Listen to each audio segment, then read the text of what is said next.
Hello everyone, welcome to pick electrical engineering. दोस्तों, इस video में आपको बताऊंगा इलेक्ट्रिकल हीटिंग के जो एमसीक्यू हैं, बहुत ही इंपॉर्टेंट एमसीक्यू हैं दोस्तों। लगभग 50 एमसीक्यू हैं और अक्सर एग्जाम में इस चैप्टर से पूछ लिए जाते हैं क्वेश्चन। तो दोस्तों, और ये वीडियो आपके एग्ज़ाम के लिए बहुत ही महत्वपूर्ण होने वाला है। आरआरबी जेई में जो टेक्निकल पोर्शन आएगा, एसएससी जेई में आएगा, या फिर और भी जो अदर एग्ज़ाम हैं इलेक्ट्रिकल इंजीनियरिंग से संबंधित। तो दोस्तों, उसमें क्या है, इलेक्ट्रिक हीटिंग से एक दो क्वेश्चन अक्सर पूछे जाते हैं। तो इस वीडियो में सारे कवर हो जाएंगे दोस्तों, और इसके एक ही वीडियो में कंप्लीट करा दूंगा दोस्तों। पूरा 50 एमसीक्यू हैं, थोड़ा लेंदी हो जाएगा तो कोई दिक्कत नहीं है, आप पूरा ज़रूर देखिए, जिससे आपका कवर हो जाएगा। ओके फ्रेंड्स, शुरू करते हैं। तो दोस्तों, शुरू करने से पहले आपसे एक रिक्वेस्ट है, यदि आपने अभी तक चैनल को सब्सक्राइब नहीं किया तो सब्सक्राइब ज़रूर कर लीजिए, और वीडियो देखने के बाद यदि आपको अच्छा लगे तो प्लीज़ लाइक करिए, यदि बुरा लगे तो डिसलाइक करिए। यदि कोई कमी है, आप सजेशन देना चाहते हैं तो आप सजेशन भी दे सकते हैं दोस्तों कमेंट करके, और कोई कमी हो रही है तो वो भी बता सकते हैं दोस्तों, ताकि नेक्स्ट वीडियो में वो भी क्या इम्प्रूव होगा दोस्तों। देखते हैं first question. Which of the following is an advantage of heating bye electricity.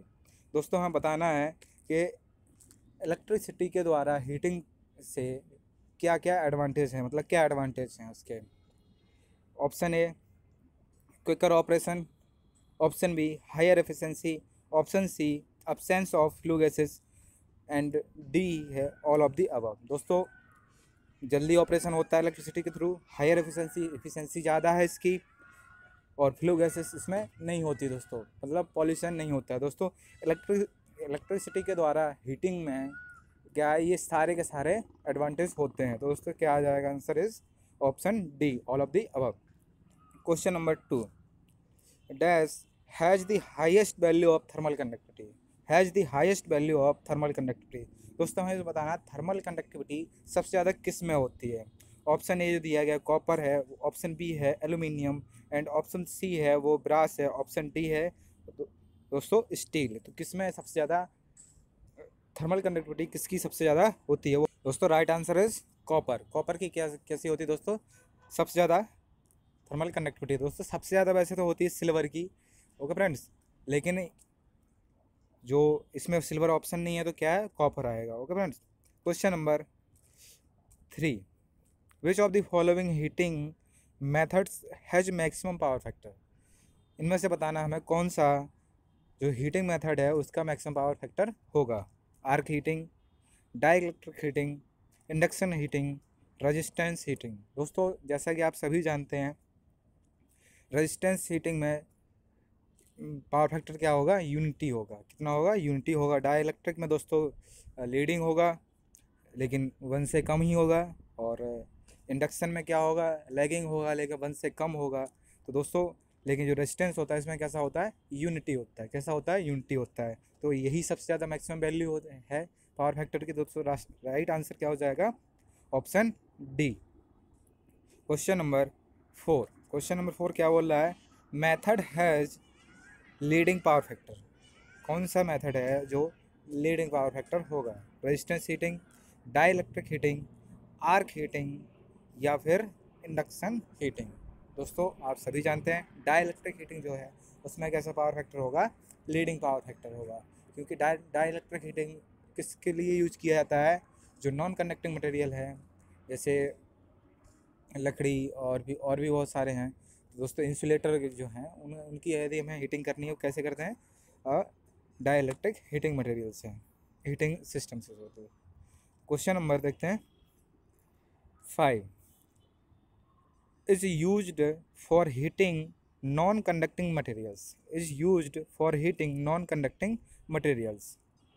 तो उसमें ऑप्शन दिया AD current heating, arc heating, induction heating, dielectric heating. तो दोस्तों, अभी मैंने जस्ट बताया आपको नॉन कंडक्टिंग मटेरियल की कौन सी हीटिंग यूज करते हैं, dielectric heating. Question number 6, which of the following method of heating is not dependent on the frequency of supply. तो मतलब कौन सा मेथड है जो सप्लाई की फ्रिक्वेंसी पर डिपेंड नहीं करता है। इंडक्शन हीटिंग है, डाइलेक्ट्रिक हीटिंग है, इलेक्ट्रिक रेजिस्टेंस हीटिंग है, या ऑल ऑफ द अबव है दोस्तों। दोस्तों इसमें इलेक्ट्रिक रेजिस्टेंस जो हीटिंग है वो क्या है, फ्रिक्वेंसी पे डिपेंड नहीं करती है। Question number 7, when a body when a body reflects entire radiation, when a body reflect entire radiation incident on it, मतलब एक बॉडी है, मतलब कोई भी ऑब्जेक्ट है, वो क्या है, सारा का सारा जो रेडिएशन है वो क्या करता है, रिफ्लेक्ट करता है, जिस पे पड़ता है।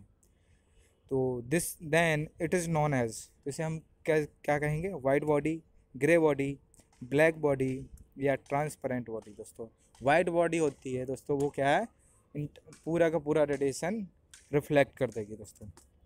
क्वेश्चन नंबर 8, क्वेश्चन नंबर 8 क्या बोल रहा है, for the transmission of heat, for the transmission of heat of for the transmission of heat from one body to another body, temperature of the two bodies must be different, both bodies must be solid, both bodies must be in contact, at least one of the bodies must have some source of heating। दोस्तों इसमें सिर्फ जो first condition है वो क्या होना चाहिए, दोनों बॉडीज़ के टेम्परेचर है वो क्या है, डिफरेंट होना चाहिए, तभी क्या है, एक बॉडी से दूसरी बॉडी में क्या है, हीट का ट्रांसमिशन होगा दोस्तों। Question number 9, heat transfer by conduction will not occur when bodies are kept in vacuum, bodies को क्या वैक्यूम में रखा जाए, bodies are immersed in water, water में रखा जाए, bodies are exposed to thermal radiation, या फिर ऑप्शन डी है temperature of the two bodies are identical. दोस्तों जब दो बॉडीज़ का टेम्परेचर क्या सेम होगा तो वहाँ पे जो हीट ट्रांसफ़र है वो ऑकर नहीं होगा, हीट ट्रांसफर की कंडीशन नहीं होगी, क्योंकि सेम उनका टेम्परेचर है तो दोस्तों हीट कैसे एक दूसरे में ट्रांसफ़र होगी। तो ऑप्शन डी क्या है, सही हो जाएगा। Question number 10, a perfect black body, a perfect black body is one that, option A transmit all incident radiations, absorb all incident radiation, option C reflect all incident radiation, option D absorb reflect and transmits all incident radiation। तो दोस्तों जो perfect black body होती है वो क्या है, सारा का सारा रेडिएशन क्या है, absorb कर लेगी, सारा का सारा रेडिएशन क्या है, absorb कर लेगी जो भी उस पर पड़ेगा। तो ऑप्शन बी क्या हो जाएगा, सही हो जाएगा। Question number 11, heat is transferred simultaneously by condition, convection and radiation। दोस्तों जो हीट है वो किस में, इन तीनों कंडीशन में क्या, कन्वेक्शन, रेडिएशन एंड कंडीशन में क्या होगा दोस्तों, ट्रांसफ़र होगी। Inside boiler furnace, during melting of ice through the surface of the insulated pipe carrying steam from refrigerator coil to freezer of a refrigerator। तो दोस्तों बॉयलर में ये सारी कंडीशन होती हैं, बॉयलर में क्या है, सारी कंडीशन होती हैं दोस्तों। इनसाइड बॉयलर फर्नेस, जो बॉयलर की फर्नेस होती है उसके अंतर्गत क्या है दोस्तों, सब चीज़ कौन सा, कंडक्शन। दोस्तों यहाँ पे जो कंडीशन लिखाया गया है कंडक्शन है यहाँ पे, एंड कन्वेंशन, रेडिएशन, तीनों के थ्रू क्या होगा, हीट का ट्रांसफर होगा। Question number 12, the process of heat transfer during the re-entry of satellite and missile at very high speed into earth atmosphere is known as ablation, radiation, viscous dissipation, irradiation. दोस्तों इसे क्या कहते हैं, ablation. Ablation मतलब पृथक करना, हिंदी में क्या मतलब होता है दोस्तों इसका, पृथक करना। Question number 13, which of the following has the highest value of thermal conductivity, which of the following has the highest value of thermal conductivity, water, steam, solid ice, melting ice. दोस्तों सॉलिड आइस का जो है वो क्या है, highest value होगी किसके, thermal conductivity की। Question number 14, induction heating process is based on which of the following principle, induction heating process is based on which of the following principle? Thermal ion release principle, nucleate heating principle, resistance heating principle, electromagnetic induction principle. दोस्तों induction heating हमेशा किस principal पे based होती है? Electromagnetic induction principal पर। किस पे होती है? इलेक्ट्रोमैग्नेटिक इंडक्शन प्रिंसिपल पर। Question number 15, which of the following insulating material was suitable for low temperature? Which of the following insulating material was suitable for low temperature application? Asbestos paper, option A asbestos paper, option B diatomaceous earth, option C 80% magnesia, option D cork। दोस्तों इसमें right answer क्या है? Option B. Question number 16, a non-dimensional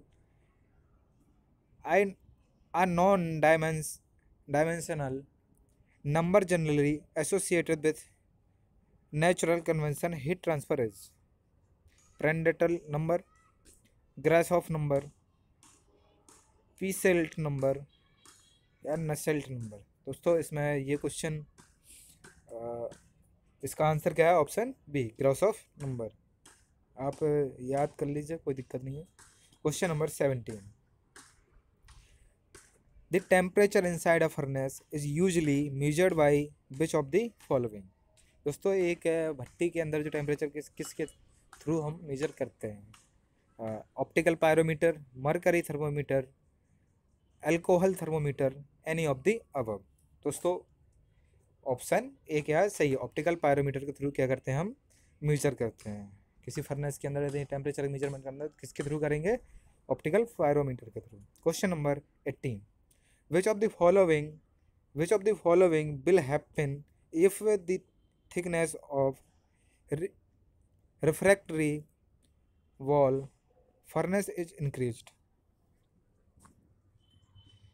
Heat loss through furnace wall will increase, temperature inside the furnace will fall, temperature on the outer surface of furnace walls will drop, energy consumption will rise।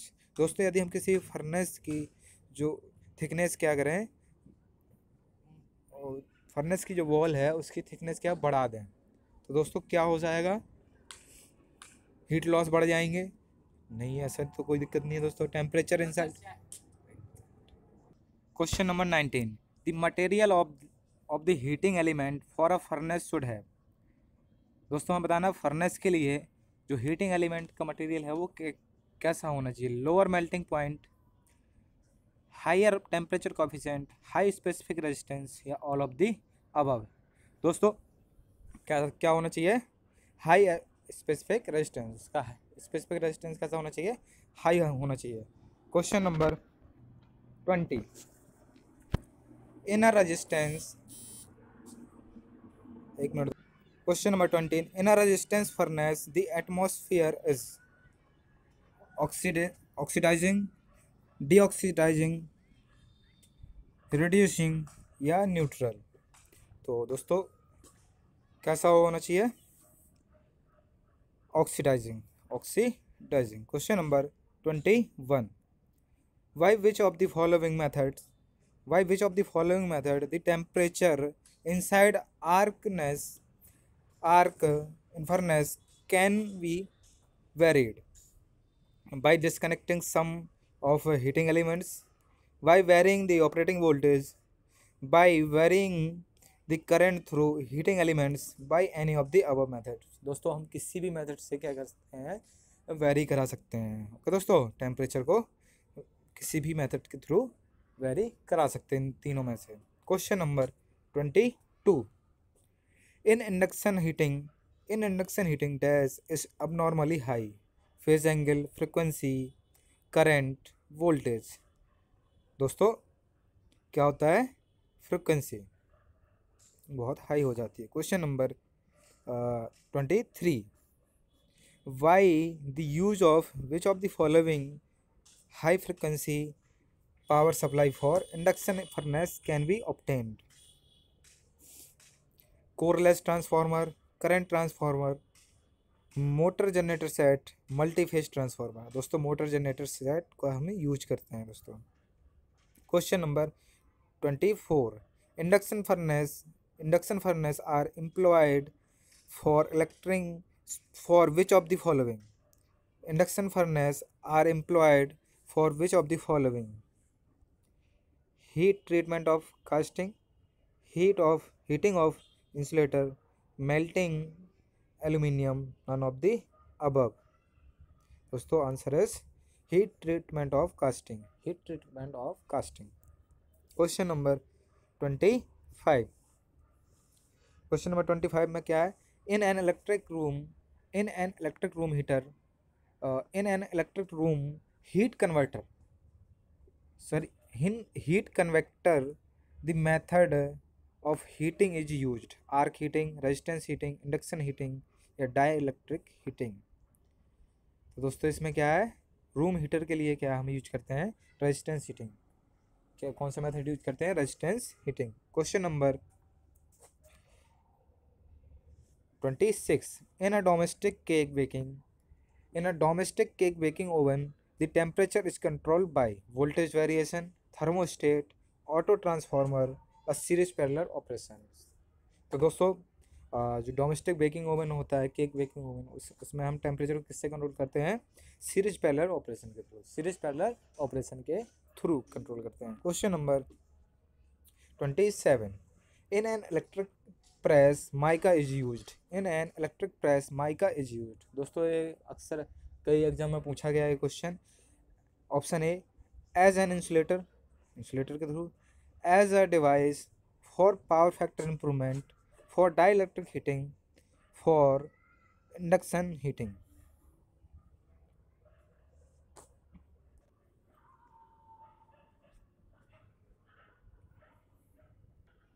दोस्तों answer क्या होगा? As an insulator. कैसे हम use करते हैं इसे? Mica क्या है, इसकी कंडक्टिविटी क्या होती है दोस्तों? बहुत ही कम, क्या मतलब जीरो होती है दोस्तों। बहुत अच्छा इंसुलेटर है। तो question number 28, induction heating take place, induction heating के take place it in which of the following? insulating materials, conducting materials which are magnetic, conducting material which are non-magnetic, conducting material which may or may not be magnetic। तो दोस्तों answer क्या होगा इसका सही? Option D. Question number 29, for heating element high resistivity material is chosen to reduce the length of heating element, increase the life of heating element, reduce the effect of oxidation, produce large amount of heat। दोस्तों answer क्या है? Option A, reduce the length of high element, high reduce the length of the heating elements. हम high resistivity का material क्यों use करते हैं दोस्तों heating element के लिए? क्योंकि हमें क्या लेंथ को कम करनी होती है, हीटिंग एलिमेंट की जो लेंथ है उसे कम करने के लिए। Question number 30, in resistance heating highest working temperature is obtained from heating element made of निकल, कॉपर, नाइक्रोम, सिलिकॉन कार्बाइड और सिल्वर। क्वेश्चन क्या बोला दोस्तों? In resistance heating highest working temperature is obtain from heating element made of, किसके through मिलेगा दोस्तों हमें working temperature highest? निकल कॉपर के थ्रू, या नाइक्रोम के थ्रू, या फिर सिलिकॉन कार्बाइड के थ्रू, या फिर सिल्वर के थ्रू? दोस्तों सबसे ज़्यादा किसके थ्रू मिलेगा? मैं सिलिकॉन कार्बाइड के थ्रू, सिलिकॉन कार्बाइड के थ्रू। क्वेश्चन नंबर 31, क्या बोल रहा है? For intermittent work which of the following furnace is suitable? Indirect arc furnace, coreless furnace, either of the above, none of the above. दोस्तों इसमें answer क्या सही होगा? Option A, indirect arc furnace, indirect arc furnace. Question number 32, due to which of the following reasons it is desirable to have short arc length? Due to which of the following reasons it is desirable to have short arc length? Option A, to achieve better heating, to increase the life of roof refractory, option C to have better stirring action, option D to reduce problem of oxidation, option E all of the above. दोस्तों answer is all of the above. Question number 33, in the indirect resistance heating method, maximum heat transfer takes place by radiation, convection, conduction, any of the above। दोस्तों सबसे ज़्यादा किसके through मिलता है? Radiation के through. सबसे ज़्यादा किससे होगा? रेडिएशन के through. Question number 34, properly of low temperature coefficient of heating element is desired due to which of the following reason? To avoid initial rush of current, to avoid change in kilowatt rating with temperature, both A and B, either A or B। तो दोस्तों answer is option C, both A and B. क्यों होना चाहिए low temperature coefficient heating element का? क्योंकि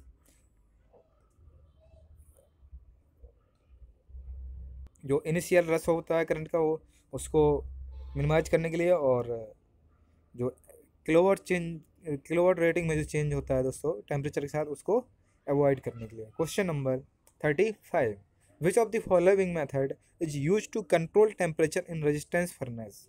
variation of resistance, variation of voltage, periodical switching on and off the supply, all of the above method. दोस्तों answer is all of the above method. किसी method के through हम इनमें से कर सकते हैं। Question number 36, it is desirable to operate the arc furnace at power factor of 0.707 lagging, unity 0.707 leading, option. तो दोस्तों आंसर क्या हो जाएगा इसका सही? किस पे करते हैं हम आर्क फर्नेस को? 0.0707 लैगिंग पावर फैक्टर पर ऑपरेट करना ज़्यादा सही रहता है दोस्तों। Question number 37, radiation from a black body are proportional to T की पावर 1, टी की पावर 2, टी की पावर 3, टी की पावर 4। दोस्तों यहाँ पे जो दिया गया है ये क्या है? टी की पावर 4 है। यहाँ पे इसमें छपा नहीं है, कोई दिक्कत नहीं है, आप कर लीजिए। क्या होना चाहिए? टी की power 4 is the right answer. Question number 38, in arc furnace the function of choke is to stabilize the arc, to improve power factor, to reduce severity of surge, none of the above। दोस्तों answer is to stabilize the arc। Question number 39, a Jack's white furnace is started when it is filled below core level, it is filled above core level, it is fully empty, none of the above। दोस्तों it is filled above core level। Question option B क्या सही है? Question number 40, in electric press mica is used because it is dash conductor of heat but and dash conductor of electricity। तो दोस्तों heat का कैसा होता है? Mica conductor, good conductor होता है, जबकि इलेक्ट्रिसिटी का क्या होता है दोस्तों? बैड होता है। तो किस में ऑप्शन है ऐसे? Good and bad, option C में है। तो आंसर है ऑप्शन सी क्या है सही होगा। Question number 41, resistance variation method of temperature control is done by heating resistance element in series parallel connection, star delta connection, all of the above ways। दोस्तों all of the above क्या हो जाए? सही हो जाए, किसी भी मेथड से कर सकते हैं हम इसमें। Question number 42, hysteresis losses and eddy current losses are used in hysteresis losses and eddy current losses are used in induction heating of steel, dielectric heating, induction heating of brass, resistance heating। दोस्तों answer is induction heating of steel। Question number 43, in heating of ferromagnetic material by induction heating, heat is produced due to induced current flow through the charge, hysteresis losses taking place below Curie temperature due to hysteresis losses, as well as eddy current losses taking place in the charge, none of the above factors। दोस्तों answer is क्या होगा इसका? Option C सही होगा, इसमें hysteretic losses होते हैं और एडी करंट लॉसेस दोनों होंगे। Question number 44, radiant heating is used for which of the following? annealing of metal, melting of ferrous metals, heating of liquid in electric kettle, drying of paints and varnishes। तो answer is क्या सही होगा दोस्तों? Option D, इसमें drying of paints and varnishes use करेंगे radiant heating के लिए। Question number 45, which of the following devices is necessarily required for automatic temperature control in a furnace? Thermostat, thermocouple, auto transformer, heating element of variable resistance material. तो दोस्तों answer is thermocouple.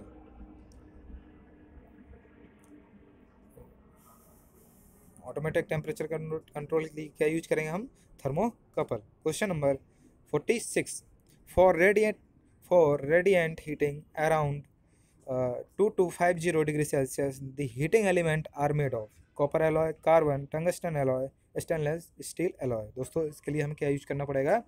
Tungsten alloy, क्योंकि temperature क्या है? बहुत ज़्यादा है। Question number 47, which of the following is an advantage of eddy current heating? The amount of heat generated can be controlled accurately। Option B क्या बोला है? Heat at very high rate can be generated. Option C, the area of the surface over which heat is produced can be accurately controlled। all of the above। तो answer is all of the above। Question number 48, the electrode of a direct arc furnace is made of? Tungsten, graphite, silver, copper. दोस्तों किसका बना होता है? Graphite का बना होता है। Question number 49, direct arc furnace have which of the following power factors? Unity, low lagging, low leading, any of the above. तो दोस्तों कैसा होता है इसका? Low and lagging. Question number 50, in direct arc furnace which of the following has high value? current, voltage, power factor, all of the above. दोस्तों क्या होना चाहिए? हाई करंट होना चाहिए। तो दोस्तों ये थे इलेक्ट्रिक हीटिंग से संबंधित 50 MCQ। और दोस्तों आई होप आपको वीडियो पसंद आया होगा। और दोस्तों अक्सर एग्ज़ाम में इस चैप्टर से क्वेश्चन पूछे जाते हैं, इस टॉपिक से, तो आप एक दो बार देखिए वीडियो, आपको सारे याद हो जाएंगे। और कोई भी क्वेश्चन यदि इस टॉपिक से पूछा जाएगा आपके आने वाले एग्ज़ाम में तो वो छूटेगा नहीं। और दोस्तों एक बार फिर से आपसे एक रिक्वेस्ट है, यदि वीडियो पसंद आए तो प्लीज़ लाइक करिए, शेयर करिए, और यदि कोई कमी हो तो आप कमेंट करके बताइए ज़रूर, ताकि मैं इम्प्रूव कर सकूं आगे। ओके फ्रेंड्स, और यदि कोई सजेशन हो तो वो भी आप दे सकते हैं। और यदि आप कुछ एक्सप्लेनेशन चाहते हैं किसी क्वेश्चन का अलग से, तो वो भी मैं कर सकता हूँ। तो दोस्तों, और यदि आपने अभी तक चैनल सब्सक्राइब नहीं किया तो सब्सक्राइब ज़रूर कर लीजिए दोस्तों। मिलते हैं नेक्स्ट वीडियो में। Thank you.